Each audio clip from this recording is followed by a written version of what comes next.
Hey everyone, Greg Morton here from That Video Game Blog, and you're watching our weekly 8 Bits. With me today is Robert Robertson. Hey everyone, good to be back. So let's jump right into our news topics. The first one is Hitman Absolution. Alright, Hitman Absolution. This is a game that has been just a little bit mediocre in the past, but man, its future looks fan-freaking-tastic. Now, what about this game looks good to you? I think one of my favorite things that has been announced is the creating contracts. That is just one of the coolest things I think I've seen in a game like this. What you do is you play through, say, a level the way you want to. You mark your targets, no more than 3, and you kill them in a certain way, and the game establishes that as how you've created a target. You can post that online, and it's kind of like, well, I've done this, let's see if you can do it. That actually sounds incredibly cool.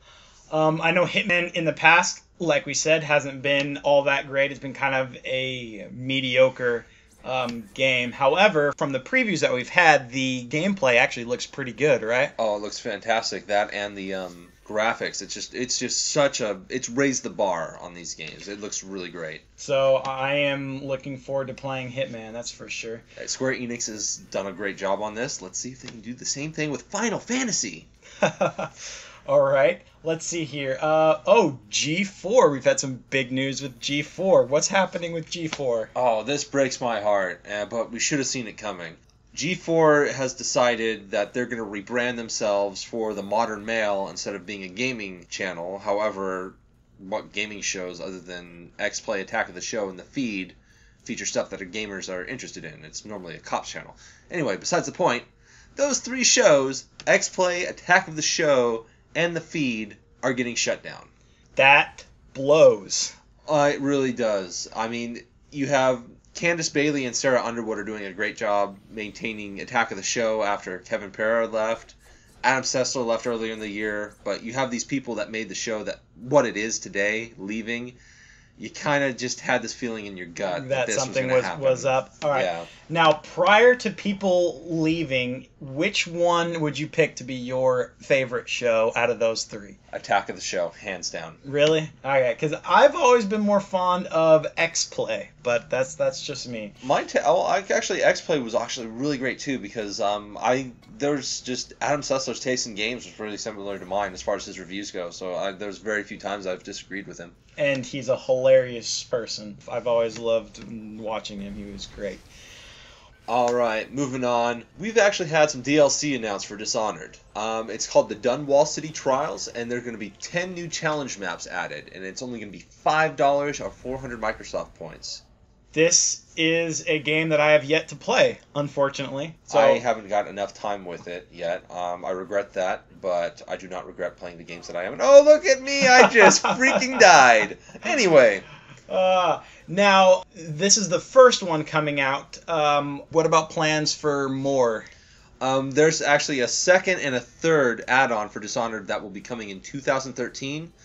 Both will feature story-driven campaigns. Okay, that is something that I need to play so that I can look forward to because I've heard great things about it. So let's see. Also on the list today, Assassin's Creed 3 has broken Ubisoft's pre-order record.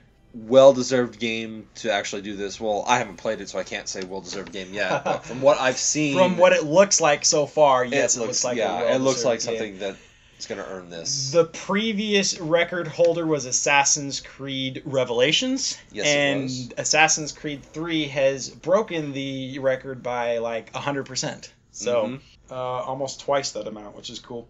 Let's see, Robert, tell us a little bit about the Resident Evil 6 update that's coming out soon. Alright, in December we're getting an update to Resident Evil 6. We're going to get some changes to that camera. I don't know about you guys, but killing some zombies and not having the zombies coming up behind me or to the side and field of view before it's too late and just dying kind of sucked.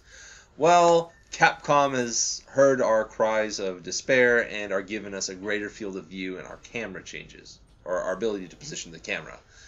We're also getting improved subtitle options, and Ada Wong's campaign is going to be unlocked from the very start. Cool. And it looks like they're also cranking up the difficulty level, right? It's going to be a lot more difficult with an extreme challenge mode that's going to be added. Well, it's going to be called No Hope, but The buzzword they're using is extreme challenge. We'll see about that. Okay. And it looks like MechWarrior Online's open beta starts today. So everybody who's been wanting to try out that game, you can go ahead and hop on that. It was pushed out due to stability issues, but it looks like it's finally open now for people to try out. I like that they're at least trying to put out something that's not quite broken. That's actually a good thing. It's a sign of a good developer right there. Yeah, I've been playing it since July, and it had some issues. But overall, I mean, I would say, okay, I've seen worse games come out with a full release with more problems than MechWarrior had back in July. The Sonic the Hedgehog reboot on the Xbox 360 when that first came out comes to mind. Yes. Well, it's a good game, and it's finally ready to go. So I'm happy to see that. We've had some Tomb Raider news creep up here, right? We've got the final box art release for the new Tomb Raider reboot. I am so stoked for this game and anything that comes out about it. This has just been... There's been a little bit of controversy there with, I don't know, the Laura's being raped in some scene that there's like, it's rape, it's not rape. It's just like, I don't know. I was watching it and I just looked like, I don't know. The game looks freaking awesome. Yeah, it looks fun. Okay, and last, this is a huge one for me personally. Roller Coaster Tycoon, as well as some other games, are coming out for iOS and for Android, which I am extremely happy about. I have been a huge Roller Coaster Tycoon fan. I spent many hours on the first one, many hours on the second one, and not so many hours on the third one just because my computer at the time was a piece of shit that couldn't handle it, unfortunately. But all three, I think, were a ton of fun. Now, you said that you haven't played these, right? This is, I think I was playing, let's see, Super Mario World when the first Roller Coaster Tycoon came out. Okay, so. Well, that at least is excusable.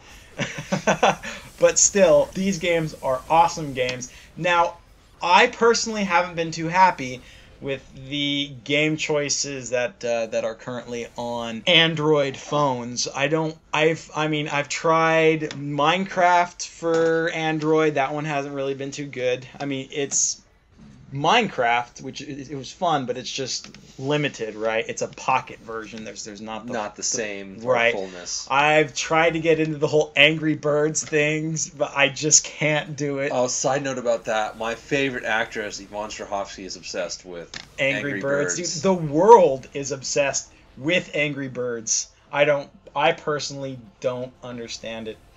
But, yeah, I just haven't been too happy with the games that are out for my phone, so I am certainly looking forward to this. Oh. Now, you have an iPhone, and you have Chrono Trigger, right? I have Chrono Trigger, I have The World Ends With You, I have Final Fantasy 1, 2, and 3. I am so happy with the games I have on my phone. So, unfortunately, it looks like Apple is leading in the fun games department for their phones and tablets. I think there's some sort of Square Enix and Apple have a good thing going on as far as like them doing things back and forth.